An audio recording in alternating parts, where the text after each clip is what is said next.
Hello students, कैसे हो आप सभी।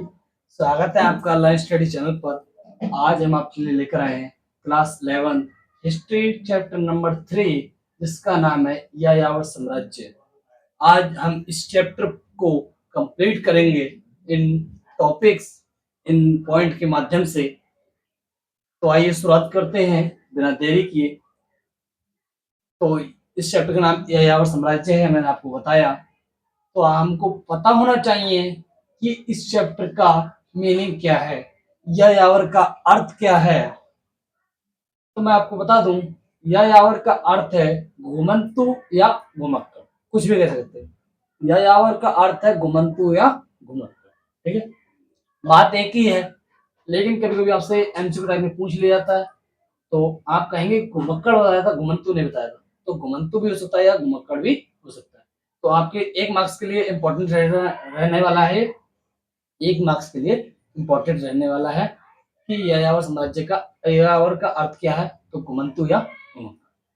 अगर आपसे 1 नंबर में परिभाषा पूछी जाए तो आप इस प्रकार देंगे, जो लोग एक ही स्थान पर नहीं रुकते, लंबे समय तक नहीं रुकते और अनेक जगहें बदलते रहते हैं, उन्हें यायावर कहते हैं। समझ में आया आपको?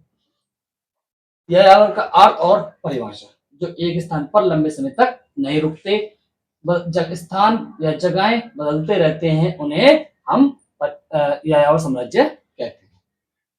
आशा करता हूं आपको समझ में आई होगा अर्थ और परिभाषा। आगे की बात करेंगे हम इस चैप्टर के। यायावर साम्राज्य के स्रोत। मान लो जो यायावर साम्राज्य है, उसके बारे में हमें किन माध्यमों से पता चला है, उसके स्रोत, जो स्रोत हैं वो हमें बताने हैं। तो ये आपके 3 मार्क्स के लिए इंपॉर्टेंट रहता है क्वेश्चन, कभी कभी आपसे पूछ लिया जाता है 3 मार्क्स में। जो यायावर साम्राज्य है उसके जानकारी के या ऐतिहासिक स्रोत क्या है। तो यायावर साम्राज्य के ऐतिहासिक स्रोत यतिवृत्त, मतलब जो यायावर साम्राज्य है उसके बारे में हमें कैसे पता चला। तो यतिवृत्त के द्वारा, यात्रा वृत्तांत और साहित्यकारों के दस्तावेज, जैसा कि इसमें लिखा हुआ है। यात्रा वृत्तांत मतलब यात्रा के दौरान हमें पता चला। साहित्यकारों के दस्तावेज मतलब कुछ हमें दस्तावेज लिखे हुए वहां पाए गए, जिससे हमें पता चला कि जो यायावर साम्राज्य था वो किस प्रकार था, कैसा था। ठीक है, तो हमें इन दस्तावेजों से हमें पता चला है। और अरबी भाषा के स्रोत थे, उनसे भी हमें पता चला है। मंगोल भाषा के स्रोत थे, वहां से भी हमें पता चला है। ठीक है, तो ध्यान रखिएगा। अब हम बात कर लेते हैं शासक की। तो यहाँ का एक महान शासक था। कौन शासक था? Genghis Khan. इस चैप्टर में केवल एक शासक का वर्णन किया गया है, जो चंगेज खान है। और यहाँ राजतंत्र वाली विधि अपनाई जा रही थी, उसको बताया गया है। तो चंगेज खान यहाँ का महान शासक रहा है और लंबे समय तक शासक रहा है। ठीक है, चंगेज खान का जन्म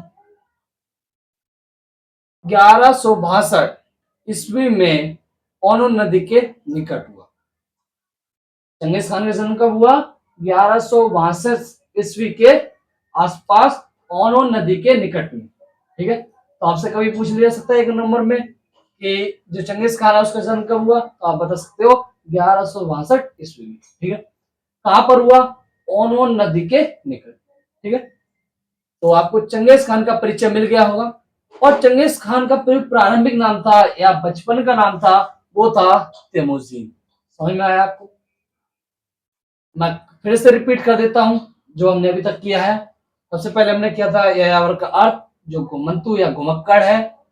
परिभाषा हमने उसकी की थी, जो लोग एक स्थान पर लंबे समय तक नहीं रुकते। उसके बाद हमने किया था यायावर साम्राज्य के स्रोत, हमें यायावर साम्राज्य के बारे में कैसे पता चला वो हमने पढ़ा था। यतिवृत्त, यात्रा वृत्तांत और साहित्यकारों के दस्तावेज के द्वारा हमें पता चला।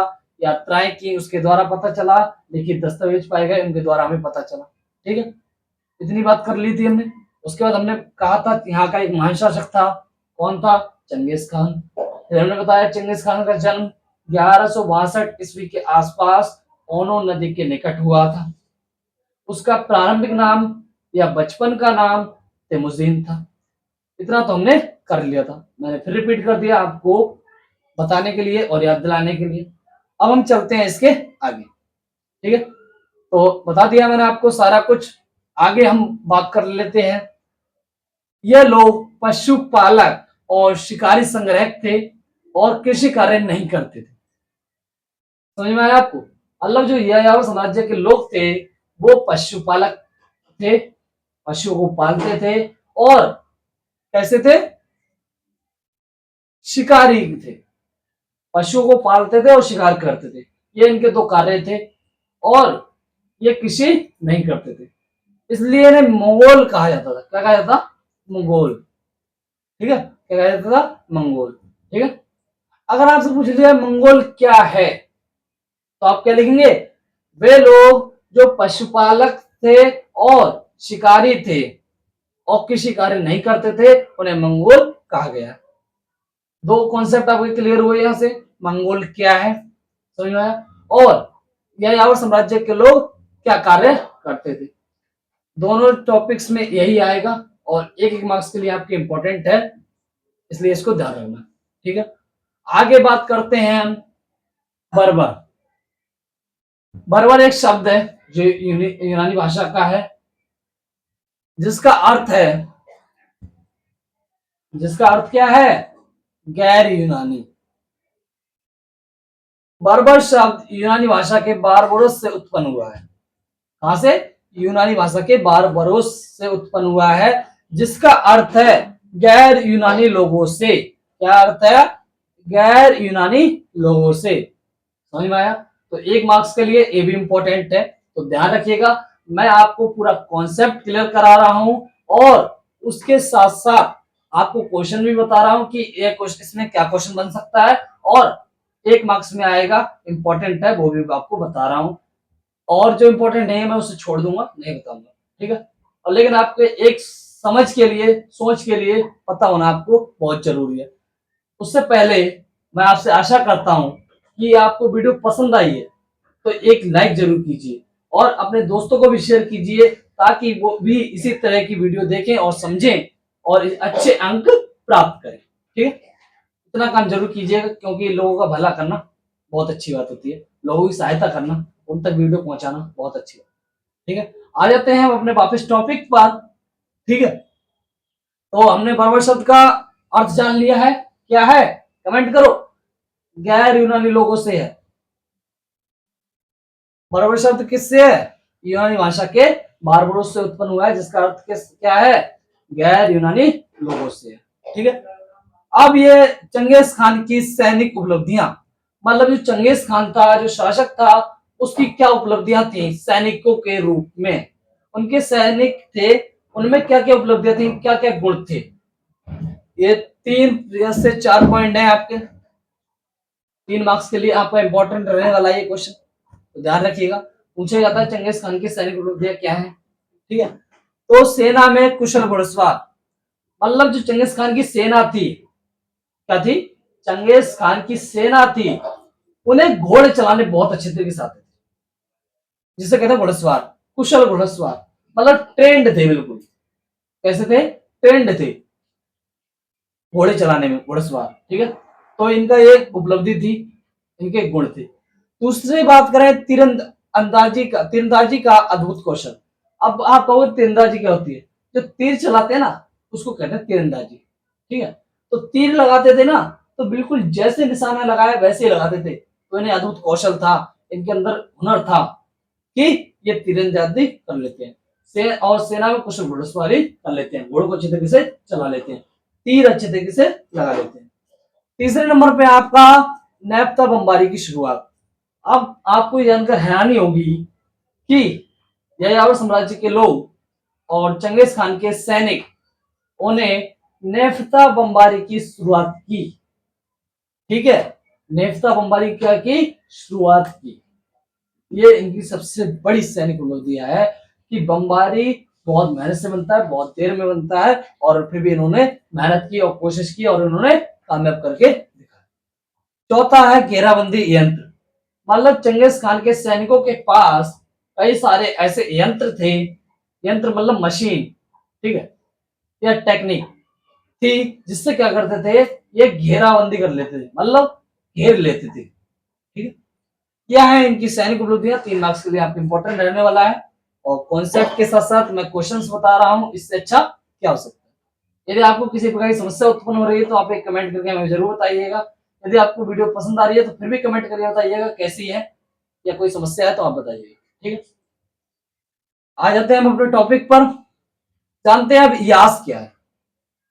यास का जो प्रारंभिक नाम था वो यसाक था, और चंगेज खान ने 1206 में कुरुलताई में लागू किया। कुरुलताई एक नाम है, जगह होगी, उसे में लागू किया गया था, इसे यास कहा गया है। तो 1 मार्क्स के लिए इंपॉर्टेंट है यास क्या है। तो यास का नाम यासाक था, और चंगेज खान ने 1206 में कुरुलताई में लागू किया था। ठीक है, समझ में आया आपको। अब हम बात कर लेते हैं मंगोलों के पतन के मूल कारण। मतलब मंगोल थे भाई, पहले समृद्ध थे, जानते थे, इतने हुनर थे इनके पास, लेकिन उसके बावजूद भी उनका पतन हुआ। देखिए, कोई भी शासन हो तो उसकी शुरुआत होती है, शुरुआत होने के बाद उसका पतन जरूर होता है। ठीक है, इतनी बात ध्यान रखना। शुरुआत हुआ वो कैसे हुआ, उसके बाद उसका पतन कैसे हुआ। ठीक है, इनके मूल कारण क्या थे। उनकी संज्ञा कम थी, अपने प्रजा के प्रति कम सभ्य थे। जो मंगोल थे उनकी संख्या बहुत कम थी, और अपनी प्रजा मतलब वहां का जो राजा था वो भी प्रजा मतलब लोगों के बीच कम सभ्य था, इसलिए वहां क्या हो गया, मंगोलों का पतन हो गया। ठीक है, समझ में आया आपको। दूसरा पॉइंट है आपसी मतभेद। मतलब आपस में ही लड़ाई झगड़े करते रहते थे, आपस में ही युद्ध करते रहते थे, ये उनका बहुत मूल कारण रहा है जो मंगोल थे उनका पतन हुआ। ठीक है, आपसी मतभेद, इसको हम एक एग्जाम्पल की दृष्टि से समझते हैं। देखिए, यदि आप घर में लड़ाई झगड़ा करेंगे, अपने भाइयों से, अपने माता पिताओं से बिगाड़ कर रखेंगे, तो आपकी वैल्यू वहीं कम हो जाती है। ठीक है, इसी प्रकार इनके साथ हुआ, ये लड़ाई झगड़े करते रहते थे, और इस इनके कारण इनका पतन हुआ। एक और एग्जाम्पल लेते हैं। जब अंगूर बिकते हैं, आपने ध्यान दिया होगा, जब अंगूर बिकते हैं तो अंगूर का जो गुच्छा होता है उसकी कीमत पूछोगे आप तो बताएगा 80 रुपए या 100 रुपए। लेकिन उसके साइड में आपने देखा होगा कि वहां कुछ टूटे हुए दाने रहते हैं, टूटे हुए अंगूर रहते हैं। वो उनका कसूर केवल इतना होता है कि वो गुच्छे से टूट जाते हैं। अगर उनकी कीमत आप पता करोगे तो उनकी कीमत उन अंगूरों से आधी होती है, मतलब 50 रुपए लगभग या 40 रुपए। तो वो एक बंदा पूछता है, व्यक्ति पूछता है उस दुकानदार से, उस शॉपकीपर से, और उस रेडी वाले से कि भैया आप ये बताओ, ये आप 100 रुपए दे रहे हो और ये 50 रुपए, इसमें ऐसा क्या। उसने बहुत ही अच्छा जवाब दिया, बस ये गुच्छे में है, इनकी कीमत इसलिए ज्यादा है। गुच्छे में मतलब एक समूह में, एक संगठन में रहोगे तो उसकी कीमत ज्यादा होगी, और जो अकेले हो जाते हैं और टूट जाते हैं, बिछड़ जाते हैं, उनकी कीमत कम हो जाती है। समझ में आया आपको, आपने कई बार देखा भी है। तो यही इनका कारण था कि ये आपसे मतभेद करते थे, लड़ाई झगड़े करते। समझ में आया आपको, मैं जानता हूं अच्छे तरीके से आपको समझ में आ गया। तीसरी बात, अन्य धर्मों को अपनाना। जो मंगोल थे उन्होंने अपना धर्म छोड़ दिया और अन्य अन्य धर्मों में जाने लगे। जब कोई व्यक्ति अपना धर्म परिवर्तन करेगा, अन्य धर्म को अपनाएगा, तो वो धर्म तो धीरे धीरे समाप्त हो जाएगा।